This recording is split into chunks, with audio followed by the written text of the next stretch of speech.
এটাতে তোমার 1299 টাকা প্রোটেকশন এক্সট্রা।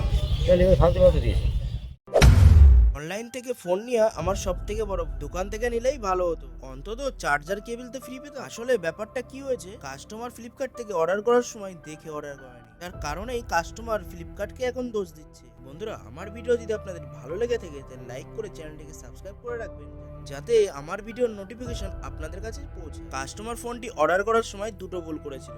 কাস্টমারের 1 নম্বর ভুল ছিল, ফোনটিকে বাই নাও করার পরে এরকম একটা অপশন আসবে আপনার কাছে, কিন্তু সেটা যদি ভুল করে কন্টিনিউ করে দেয়, সেই প্রোডাক্টটির যে দামটি থাকবে তার সঙ্গে 1299 টাকা অ্যাড হয়ে যাবে, যেরকমটি হয়েছে এই কাস্টমারের সঙ্গে। কাস্টমারের ছিল আরেকটা বড় ভুল, সেটি হলো স্যামসাং গ্যালাক্সির M55 5G অর্ডার করা, তার কারণ তার মধ্যে না থাকে কেবল, না থাকে চার্জার।